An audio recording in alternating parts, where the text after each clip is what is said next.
Halo adik-adik, ketemu lagi nih bersama Kak Desi di pelajaran Bahasa Indonesia. Hari ini kita akan membahas bab 5 pertemuan pertama tentang dongeng. Ada yang tahu tidak apa itu dongeng? Kalau belum tahu, mari simak penjelasan dari Kak Desi. Pengertian dongeng. Dongeng adalah karangan atau cerita yang bersifat khayalan. Nah, untuk membuat dongeng ada unsur pembangunnya nih adik-adik. Pertama ada tokoh ya. Lalu yang kedua ada penokohan atau biasanya wataknya ya adik-adik ya. Lalu ketiga ada latar. Latar ini keterangan mengenai waktu, tempat, dan suasana dalam sebuah cerita ya adik-adik ya. Lalu yang selanjutnya ada yang keempat alur. Alur ini adalah jalan cerita. Dan yang kelima adalah amanat.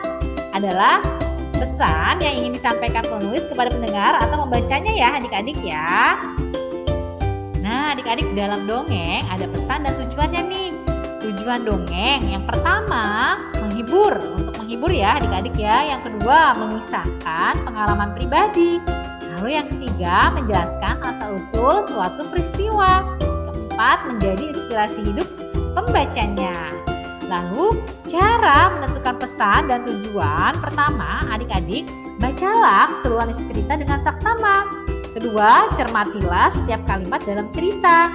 Lalu dilanjutkan dengan cermatilah unsur pembangun dalam cerita.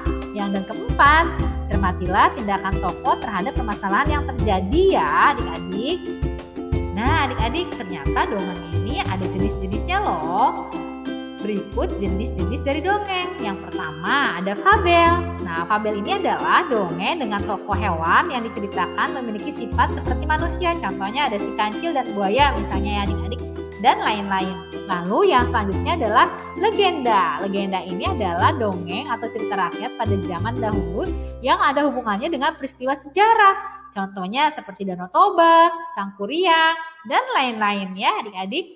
Lalu yang ketiga, jenis yang ketiga nih ya adik-adik, ada sage. Nah, sage ini adalah cerita lama yang berhubungan dengan sejarah, yang menceritakan tentang keberanian, kepahlawanan, kesaktian, dan keajaiban seseorang. Contohnya ada Ciwanara atau si Pitung. Lalu ada mite nih adik-adik atau mitos. Adalah sebuah cerita dan mempunyai latar belakang sejarah. Dipercayai oleh masyarakat sebagai cerita yang benar-benar terjadi. Dianggap suci, banyak yang mengandung hal-hal yang ajaib dan umumnya ditokohi oleh dewa. Contohnya seperti Nyi Roro Kidul. Adik-adik tahu kan cerita Nyi Roro Kidul? Nah seperti itu ya adik-adik ya. Ulasan dongeng. Nah adik-adik, saat membuat ulasan dongeng nih, adik-adik harus perhatikan hal-hal berikut ini. Pertama, identitas cerita, yaitu harus ada judul dan nama pengarangnya siapa. Kedua, isi cerita secara ringkas ya adik-adik ya. Jadi isi ceritanya secara ringkas, jadi ada isinya ya.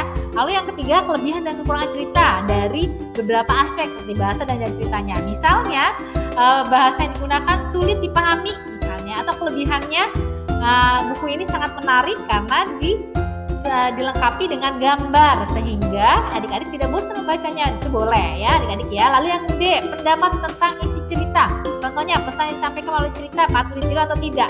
Nah, jadi misalnya pendapat kita tentang buku yang kita baca atau dongeng yang kita bacakan. Jadi pesannya kira-kira boleh ditiru atau tidak. Misalnya buku ini berpesan bahwa kita untuk pantang menyerah, semangat selalu, dan bersikap jujur kepada siapapun.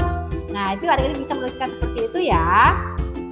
Nah, adik-adik tadi sudah ulasan dongengnya. Sekarang gimana caranya kalau kita membuat ringkasan isi dongeng nih? Ada 3 nih caranya adik-adik ya. Pertama, temukan pokok-pokok pikiran dari cerita. Nah, pokok pikiran itu yaitu inti pembahasan dalam suatu paragrafnya itu tentang apa. Jadi adik-adik temukan itu dulu, baru tulislah pokok-pokok pikiran tersebut dalam beberapa kalimat ya. Lalu yang ketiga, rangkailah kalimat-kalimat tersebut dalam sebuah paragraf sehingga menjadi sebuah ringkasan yang runtut ya adik-adik ya. Baik adik-adik, cukup sekian penjelasan dari Kak Desi. Kalau misalnya nanti ada yang ingin ditanyakan, kita bertanya di Jimit ya adik-adik ya. Kak Desi ucapkan terima kasih dan sampai ketemu lagi. Dadah!